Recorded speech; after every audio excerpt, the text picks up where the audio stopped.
Hello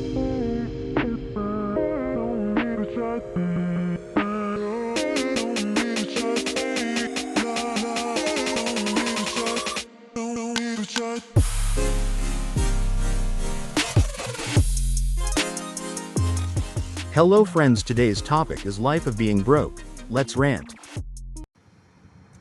You know, I'm sitting at the ATM about to make my house payment after I just worked in 90 plus degree weather, shitty, dirty fucking warehouse, and got paid not even $700 for the week after taxes and everything. And now I got to give all of it to the ATM for my house payment.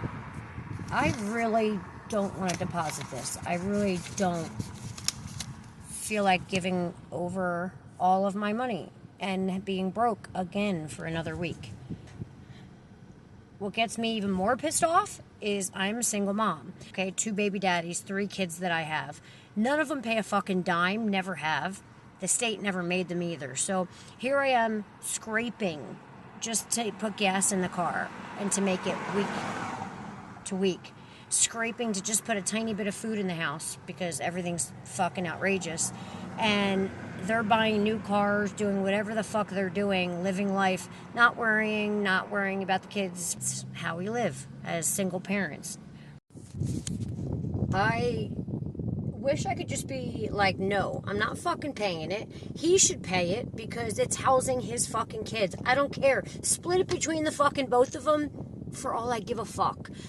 Since you don't pay child support, maybe you should pay for them to live in a fucking house. You know what? That should be it. Since men across the board, like, it doesn't matter what state, there's a bunch of them that don't want to pay for their children because they feel like they shouldn't have to. So you know what I feel like? For someone that's paid for all of them, their entire life, all on my own, by themselves, by myself, they eat more than I can fucking supply. Like, I should be able to say, fuck you, and they should pay for the house payment. How about that? How about you pay my house payment and I'll pay for the children to eat and clothes and whatever. I think that's a fair deal. What do you think? I'm going to hold your hand when I say this, but being broke is a choice. And some of y'all are choosing that shit every single day. Every single day. And let me ask you this. You think it's cute to be broke? You think it's okay to wake up every single day struggling? You think it's okay to feel like you tired of living paycheck to paycheck? Do you think it's okay for you to sit here every single day stressing and worrying about when the next dollar gonna come in to pay that bill, to pay that rent, to buy the essentials that you need to sustain yourself as a woman? You think it's cute? Nah. Let's talk about this shit. I'm tired of this shit. You tired? So what? But you ain't too tired to scroll, huh? You ain't too tired to go shopping, huh? You ain't too tired to go to that smoke shop, huh? You ain't too tired to go to that party this weekend, huh? You ain't too tired to distract yourself from the life that you keep begging God for. The soft life that you want God to bless you with. But you rather sit here and be comfortable in your own chaos. You sitting here screaming, soft life, I want financial freedom. But your habits is hard-headed as hell. And before you sit here and say, oh, I don't know what I'm talking about, I've been there. I was once you. I was once sitting in that parking lot while I was sitting there waiting for an order to come in doing DoorDash. But I'm sitting here crying to God saying, God, why me? Why is this? Why am I going through this? But I done blew my last little money making sure I had my nails done, making sure I look good because I wanted to look like a hot tenderoni because it was summertime fine.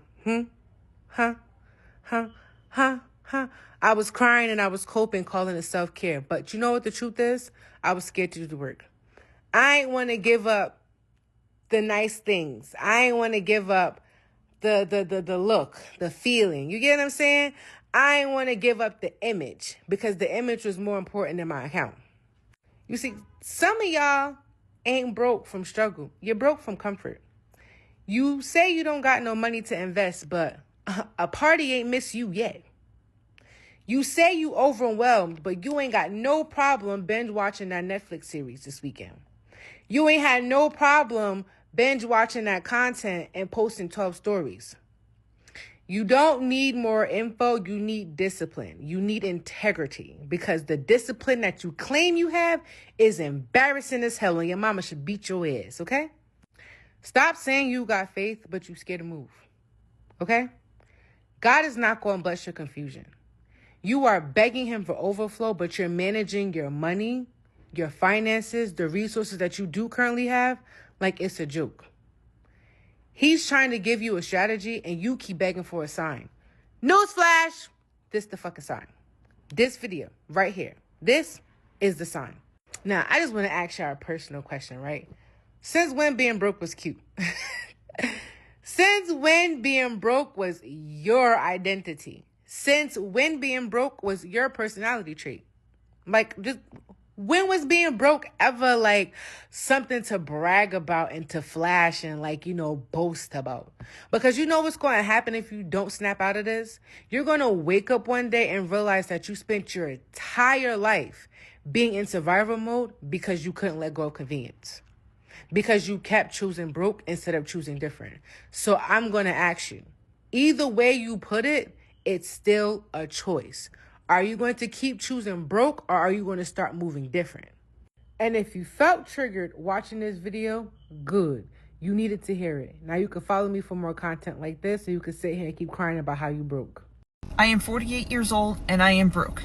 When I say broke, I mean $0 broke, no money.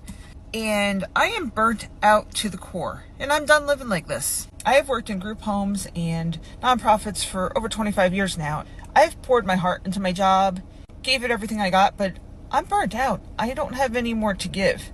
Between rising costs, bills, broken appliances, I hit my breaking point. I knew I had to try something different. If you're at your breaking point, comment enough. See you later. I don't know what most people are going through, but it would seem like there's a lot of people that have a hidden amount of issues and problems and debt. And some people own a house or they're paying a mortgage on a house, but they just so happen to be house poor.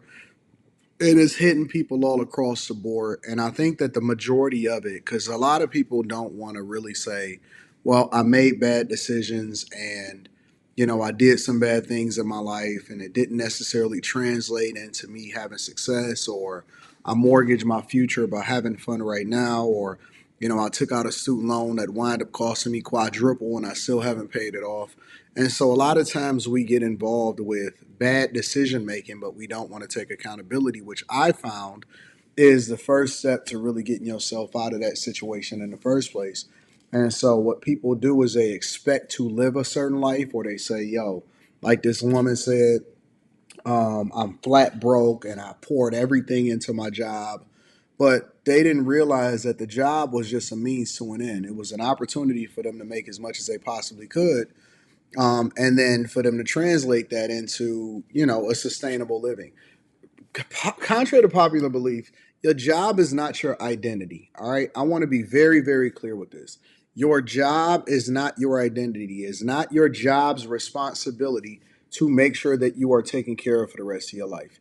It is your responsibility to trade in your time for money and then use that money to make sure that you are good for the rest of your life. If you are not saving when you are younger, if you are not investing when you are younger, and if you are in your 20s or you in your 30s, that is the most ideal time for you to invest in yourself. But the first thing that you have to do is take responsibility. The second thing that you have to do is you have to make sure that you lower your lifestyle. And we don't want to lower our lifestyle. We want to ball out now. We don't want to save anything for later. The smartest people only use 10 to 20% of what it is that they take in order to run up a bag. But again, people will feel entitled and say, well, it's hard out here. The rent is this much. You don't have to necessarily live in the places where the rent is that much. Fellas, y'all gonna let me have a real conversation with y'all, or y'all gonna get in y'all feelings about what I'm about to say? Let me know real quick. I'm about to say it anyway, so it don't even matter. Y'all gotta start dating within y'all tax bracket. And I'm not even talking about the gold diggers or the women that only wants men for money. I'm talking about the women that got their own bread. I'm talking about the woman that's out here doing it. I'm talking about the women that's buying themselves all types of gifts, that's taking themselves on all types of vacations, right? That can get their homegirls luxurious presents for birthdays. That's who I'm talking about. I'm talking about women who make their money and they like nice things. If you cannot support that lifestyle, that is likely not the woman for you. Stop pursuing women who live a life that you cannot maintain. So for example, if this woman on an average Saturday, she going out with a homegirl, she going out with herself, and she could afford to drop $300-$400, it's easy. Like, that's nothing. That's regular shit. If you cannot afford to do the same thing, baby, that lady is likely not for you. If the clothes she wears, the shoes she wears, the jewelry she wears has a higher price tag on them, and you know that you cannot afford that, baby, this woman is likely not for you. If the car she drives has a 20-gallon tank and she only can use premium gas and she got to fill her tank up twice a week, which is easy, $150 to $200 a week, right?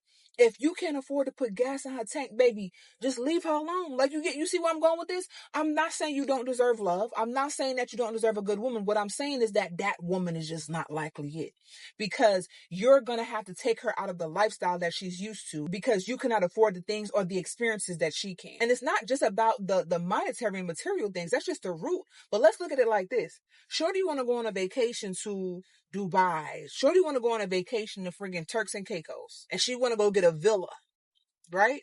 With a butler and the pool right in the room and jacuzzi and everything. Baby, that's a $10,000 trip. But on that trip, there's going to be so many memories that is created.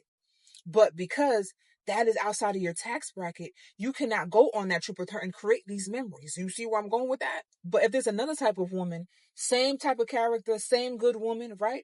Who's cool with a little 3-day, cruise to the Bahamas, that's only going to run your pockets a good $500, baby, that's where you need to be. And again, this is not me saying for anyone to settle, but this is me saying that you got to be realistic. Now, is it impossible for you to bag a woman like this? Of course not. You know what I'm saying? Because really, if you got charisma, you could bag almost anything. But can you sustain a woman like that? That's the question. I'm just a messenger. Be safe. Niggas be dead broke out here, and their main focus is women. Niggas is crazy out here. What Future said? Chase a check, never chase a chick.